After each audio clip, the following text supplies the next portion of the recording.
Este segmento es presentado por Stellarbet, donde juegan las estrellas.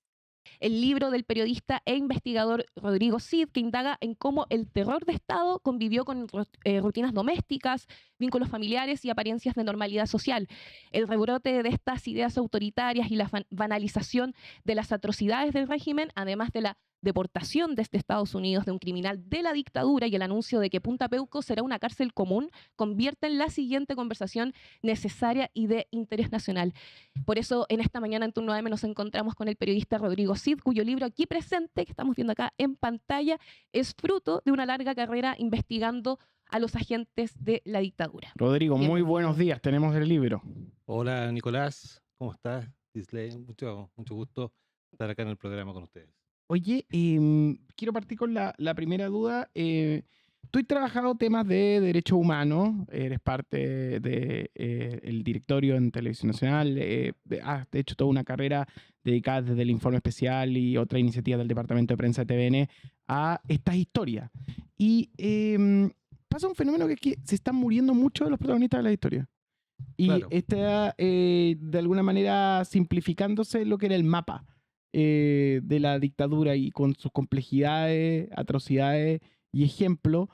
Hay una generación que no conoce la historia. Yo siempre cuento la anécdota de una reunión donde hablamos de Michael Townley y para uno de los presentes era uno de los personajes del GTA, que era un videojuego donde hay un personaje que se llama Michael Townley, pero no sabía quién era Michael Townley. Nosotros en nuestra vida como diaria empezamos a perder esa referencia. Tú que has trabajado durante un largo tiempo esta historia, ¿de qué trata esta doble vida de los agentes de la DINA y por qué es tan importante entenderla? Claro, lo primero contarles que una de las dificultades de esta investigación es justamente que se trata de reconstruir una historia que desaparece. Son fragmentos, son testimonios que se han ido extinguiendo, tanto por parte de sobrevivientes, familiares y también por parte de victimarios. De hecho, el principal responsable de los crímenes cometidos por la DINA, que es Manuel Contreras, murió hace 10 años, se cumplieron en agosto del año pasado. Se cumplen 20 años de la muerte de Augusto Pinochet, también ahora en diciembre.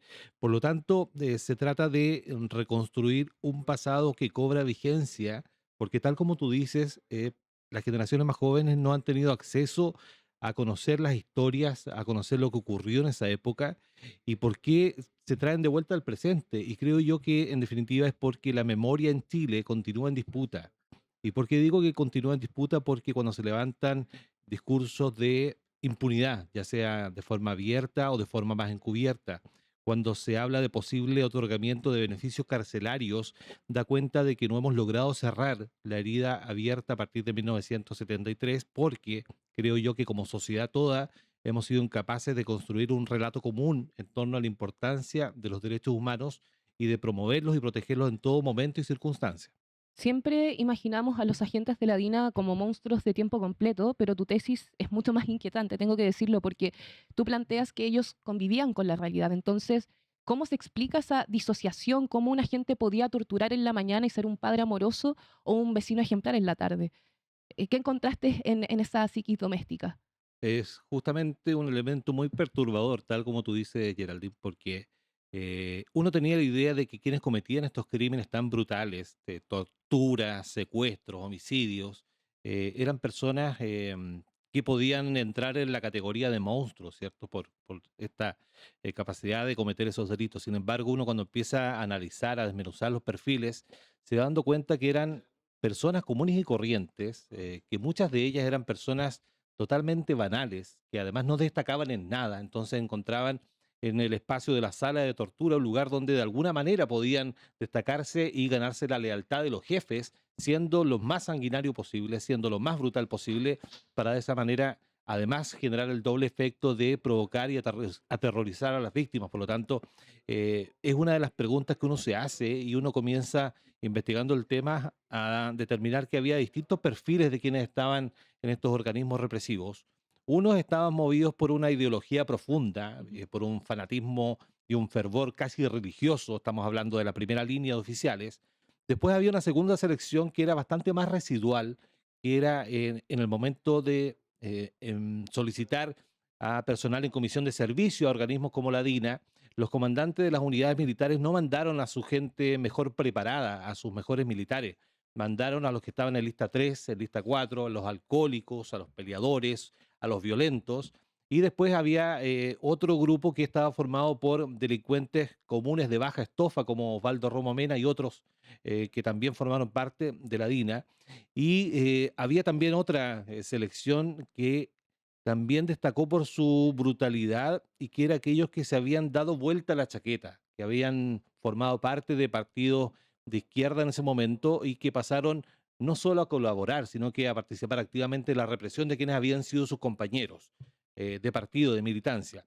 Y junto con eso, y si uno va a las motivaciones, había algunos que actuaban por obediencia ciega para escalar posiciones dentro del aparato represivo, otros actuaban movilizados por cuestiones mucho más banales como el enriquecimiento personal. De hecho, a modo de ejemplo, y está relatado en el libro, una situación donde una sobreviviente que ya estaba detenida con los ojos vendados en un allanamiento donde fue detenida, y escuchó que dos agentes se disputaban una licuadora.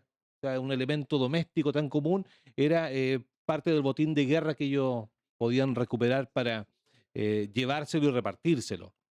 Ya había otros que actuaban derechamente de manera sádica porque gozaban con lo que le hacían a las víctimas, y en esa categoría entra perfectamente Armando Fernández Larios, que es descrito como uno de los agentes más sanguinarios y brutales que pasó por los organismos represivos. Él destacaba y tristemente se hizo célebre por asesinar con un corvo a sus víctimas, con un cuchillo, con un arma blanca, para infringir de esa manera, Nicolás Geraldine, el mayor dolor posible a sus víctimas. Hablando de esa vida doméstica, revelas un dato que ha causado mucho revuelo en los medios de comunicación. El hijo del Mamo Contreras pidiéndole una pensión de gracia al presidente Boric. Tú lo entrevistaste en La Miseria y quisiera saber qué sentiste al ver al heredero del máximo poder de la dictadura en esa condición. Sí, primero contarles que fue una entrevista bastante difícil de poder concretar. Tratábamos a través de mensajería de ponernos de acuerdo en el día, el lugar. Al final me terminó dando la ubicación muy encima del día de la entrevista, que fue un día domingo, un fin de semana. Y llegó una persona vestido con un pantalón corto, con un short, polera, lentes oscuros, la cabeza completamente rapada, que me llamó la atención, no lo había visto con ese look. Y además una persona que trasuntaba una gran amargura interna, se sentía abandonado por su familia, se sentía poco respaldado por su círculo cercano. Me contó que vivía en una pieza prestada por un amigo, que no tenía trabajo, que en definitiva el peso de su nombre y su apellido lo habían terminado por convertir en un paria. Esa es la sensación que me quedó. Y me contó una anécdota que yo encontré insólita, que le había escrito una carta al presidente de la República para pedirle una pensión de gracia, eh, de alguna manera por los servicios prestados y por el costo personal que había significado para él ser el hijo de Manuel Contreras. Y para su sorpresa, no para la sorpresa probablemente del común de la gente, la respuesta fue negativa y la explicación fue muy sencilla, y era porque no había contribuido con nada valorable para el país. Y él decía, me quedé para adentro, fue la expresión al conocer la respuesta. Y él sentía que al momento de asumir públicamente la defensa de su padre en los años 90, había terminado de cavar su propia tumba. Y casualidades del destino no, Manuel Contreras Valdebenito murió exactamente con 10 años y un día de diferencia con respecto a su padre, en el mismo lugar, en el Wow. hospital militar. 10 años y un día sabemos, Nicolás Geraldí, que es la pena asignada por un delito de homicidio, según el Código Penal en Chile. ¿Será una mueca del destino, una coincidencia? Es No lo impactante. sabemos. ¿Y en esa entrevista viste alguna pizca de arrepentimiento o solamente un lamento por haber perdido sus privilegios? Eso sí, yo creo que es interesante destacar. En esa entrevista, y por primera vez, Manuel Contreras Valdebenito tomó distancia de su padre. Reconoció que la DINA había torturado gente, dio detalles de temas que nunca se habían hablado públicamente, que era, por ejemplo, el financiamiento de la DINA, cómo ellos financiaban las operaciones, lo que se hacía y el destino del dinero incautado en los allanamientos, en particular de los dólares. Habló de temas vinculados con la producción y comercialización de droga con fines de financiar las operaciones de la DINA. Y por primera vez, como digo, marca distancia y reconoce que su padre, a él, le había reconocido que la DINA torturaba gente, que algo para nosotros y para la historia puede ser bastante obvio, pero para Contreras padre no era una obviedad, y él siempre lo negó hasta el día de su muerte. Quisiera recoger una reflexión que hay en este momento que tiene que ver con la llamada familia militar, o con lo que llamaban en la dictadura comunidad de inteligencia, a un ferviente pinochetista que uno tiene la duda si sigue existiendo. ¿Sigue existiendo? ¿Está debilitada? ¿Hay cosas que a uno le llaman la atención? ¿Cuál es tu lectura? Mira, en el marco de la investigación para el libro, ingresé a el pabellón Asistir que queda ubicado en la cárcel de Colina 1. Ahí hoy día cumplen condena cerca de 200 ex agentes de la DINA, de la CNI y de otros organismos represivos. Y uno, al aproximarse a estos condenados y conocer qué es lo que piensan, porque bastante se habla de ellos, pero poco se sabe de lo que piensan realmente, uno no escucha sino discursos de negacionismo. Hay una negativa total al asumir la responsabilidad propia de los crímenes, y lo que sí sienten es un profundo abandono de parte de sus instituciones, de parte del ejército, de parte de la Armada, de Carabineros, de la PDI, de la Fuerza Aérea, que todos ellos enviaron a gente en comisión de servicio y todos organismos. Sienten un abandono también de la sociedad en su conjunto. Ellos sienten que, y lo dijo de hecho el yerno de Manuel Contreras en esa oportunidad, ellos se sienten el pato de la boda de la dictadura. Ellos sienten que hoy día son foco de un profundo desprecio de la sociedad, de la justicia que, según ellos, les ha dado la espalda, de la prensa que les ha dado la espalda, y solo cuentan, en definitiva, con el respaldo de sus familias, lo que da cuenta de que tuvieron la capacidad de separar de una manera muy eh, hábil, llamativa, no sé, lo que fue la dimensión familiar de la dimensión operativa, del trabajo en la oficina, como le llamaban ellos. Porque hoy día sus núcleos familiares permanecen y van los fines de semana o cuando hay días de visita, están ahí puntualmente. Salvo muy contadas excepciones, en general los familiares mantienen y repiten el discurso de los victimarios. No hay empatía por las víctimas, no hay reconocimiento de las culpas, como digo, y tampoco hay colaboración efectiva con la justicia, lo que explica que se haya tardado tanto el Poder Judicial y los tribunales en esclarecer estos casos y dictar sentencias, en definitiva. Al investigar sus perfiles psiquiátricos, Rodrigo, tú abordas la negación de la humanidad del otro. ¿Llegaste a la conclusión de que quizás estos sujetos son psicópatas clínicos o más bien son el producto de un adoctrinamiento militar perfecto? Es decir, ¿cualquier persona podría haberse convertido en ellos con el entrenamiento adecuado?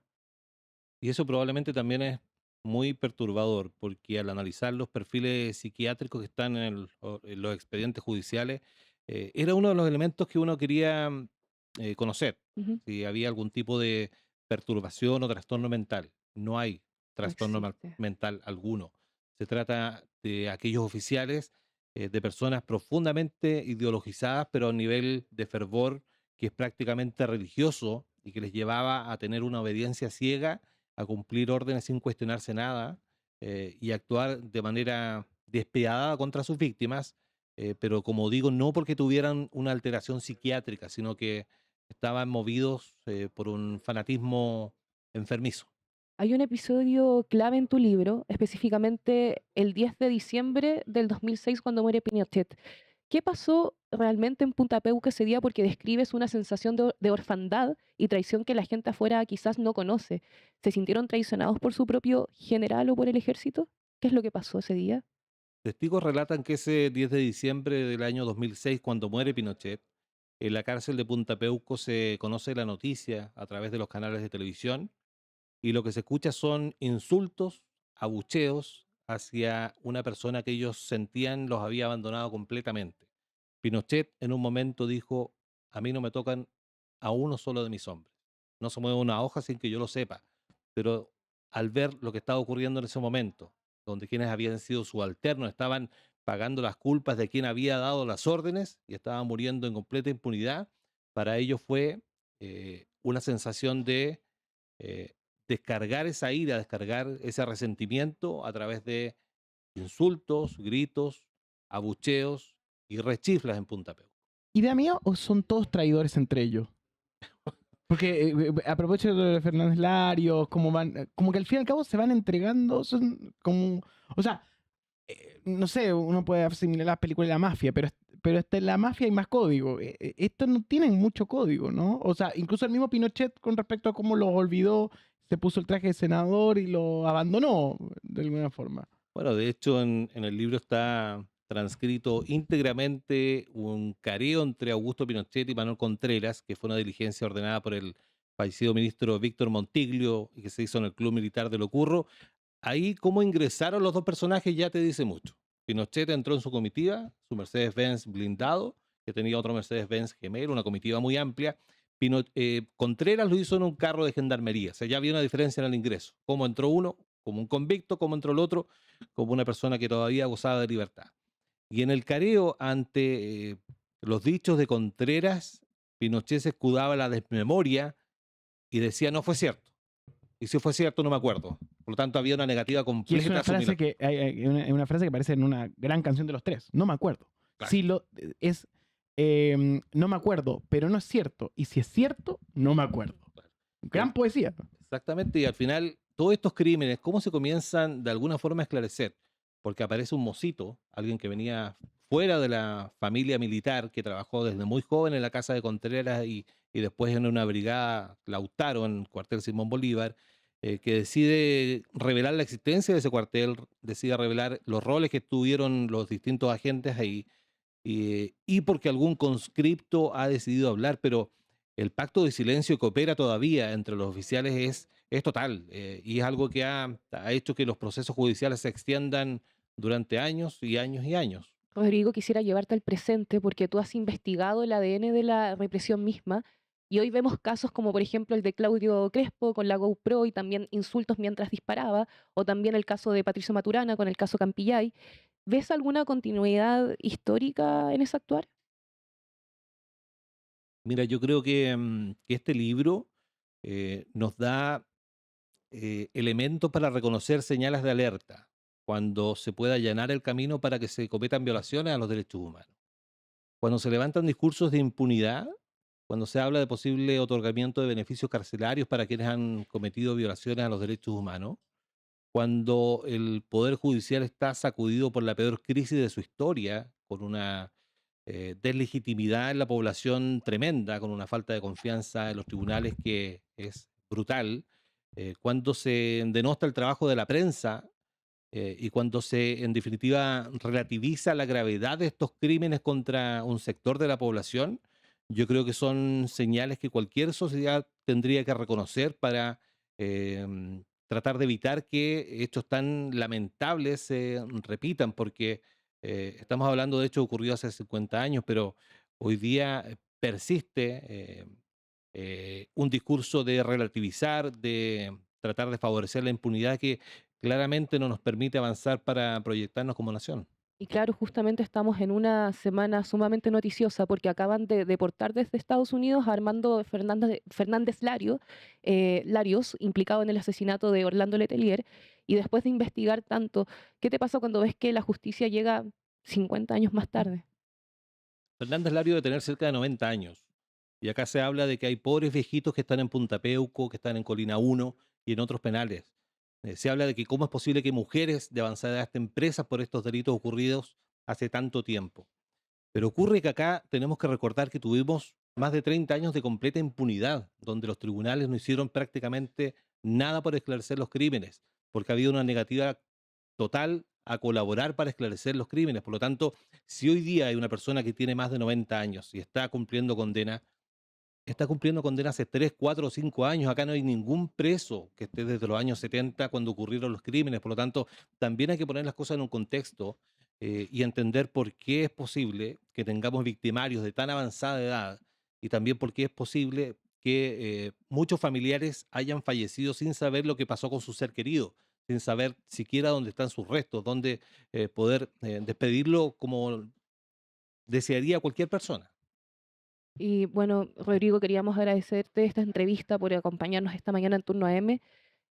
Ante el avance del negacionismo, la ultraderecha que hemos visto en este último tiempo y de discursos que también intentan empatar la historia, ¿cuál es el rol de un libro como este hoy?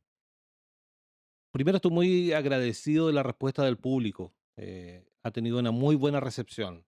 Y yo creo que de alguna manera contribuir con antecedentes, con testimonios, con información contenida en expedientes judiciales, permite aportar a un debate que creo yo es necesario de dar, que es de qué manera como sociedad logramos llegar a un relato común en torno a los derechos humanos, y de qué manera podemos avanzar para que hechos como estos que están descritos en el libro y que son tan crudos pero que hay que conocer, no deberían repetirse en una sociedad democrática como la chilena. Rodrigo, antes de despedirnos, creo que es interesante más de tu carrera como que ahora debutas en el mundo de los libros y toda tu trayectoria en el mundo periodístico. Estás como subgerente del tema regional en Televisión Nacional y como parte del directorio en un momento histórico y de debate sobre el rol de la televisión pública. Y en esa mesa, ¿qué se proyecta en el próximo tiempo? Porque tú vayas a continuar probablemente siendo parte de la sugerencia y mirando lo que está sucediendo en regiones con la renovación, la venta de edificios, el cambio de perspectiva que hay sobre algunos de los centros regionales de TVN. Hay proyectos como Estado Regional que han sido sumamente relevantes para la conversación, pero el destino de la televisión pública es un pendiente. ¿Cuál es tu diagnóstico? Yo creo que a nivel regional estamos en un proceso de transformación y modernización. Hemos suscrito alianzas con universidades públicas donde se puede establecer ahí una colaboración muy virtuosa desde los territorios. Lo estamos haciendo en la región de Magallanes, en la región del Biobío, Araucanía también, para de esa forma, en conjunto con casas de estudio que tienen además una misión pública muy equivalente a lo que es TVN, puedan llegar a la comunidad con contenidos de calidad para mantener informada a la ciudadanía. Uno de los elementos que más se valora en regiones es el aporte de las noticias y del periodismo regional, que eso creo yo que tenemos que fortalecer más allá de la manera en que lo hagamos, ya sea con activos propios, generando alianzas, etcétera. Y respecto de TVN, ya lo hemos dicho, el modelo de financiamiento está agotado. Funcionó durante más de 20 años. Hoy día, y ustedes lo ven, estamos haciendo televisión en un lugar que es muy distinto a lo que eran los antiguos estudios grandes, gigantescos. Hoy día tenemos formas de consumo de productos, de formatos que son distintos. Por lo tanto, tiene que venir una adecuación. Hay una discusión legislativa y un proyecto de ley que está presentado.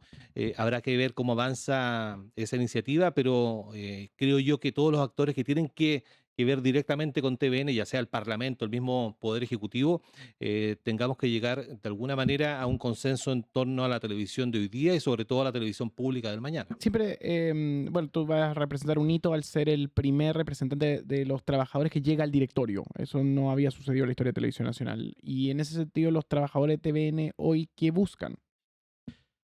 Lo primero es que la televisión pública tiene un peso específico en el ecosistema medial, y eso yo creo que es algo insoslayable. Hoy día, si TVN tiene una obligación legal de representar a toda la diversidad de la sociedad chilena, de ejercer un periodismo que esté marcado por el pluralismo informativo, donde todos tengan cabida, es algo que los trabajadores valoran muchísimo y ven un sello diferenciador que tiene que proyectarse en el tiempo.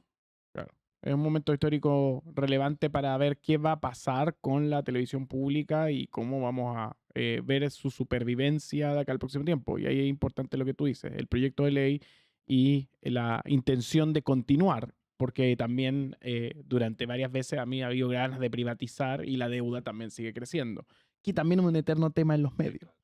Y en ese sentido, ¿crees que hay solución? Siempre hay solución, estimado Nicolás, estimada Geraldine. Hay que llegar a un consenso. Yo creo que hoy día todo el espectro político valora el aporte de la televisión pública. Tiene elementos muy positivos. Uno es lo que decía, el pluralismo informativo, la cobertura regional, lo que se hace en materia de proyectar la señal de Chile hacia el exterior, el trabajo de archivo y documentación. O sea, hay elementos que son destacables y donde todos estamos de acuerdo en que es algo que tenemos que encontrar la manera de hacerlo sustentable en el tiempo y salir de esta modalidad de emergencia de este financiamiento a través de préstamos con aval del Estado, que lo que hacen, claro, Suena que te subiste al carro de la emergencia. nos permite, eso lo dice usted, nos permite sobrevivir, pero necesitamos una solución más de fondo. Claro. que tiene que llegar a través de una discusión en el Parlamento. Este proyecto de ley lleva cerca de un año discutiéndose, un poco más tal vez. Yo creo que tenemos que llegar a un entendimiento de todos los actores para poder proyectar la televisión pública hoy día y más allá. Se lo recomiendo, está en librería y todo el mundo está hablando de él. Es El horror enmascarado de Rodrigo Cid Santos en esta mañana. Gracias a todos los que están comentando y ya lo están leyendo en el chat, y quienes pueden buscarlo en su librería favorita, lo edita Planeta. Gracias, Rodrigo Cid. Ha sido un gusto, muchas gracias, Nicolás, Geraldine. Un Fue un gusto. gusto.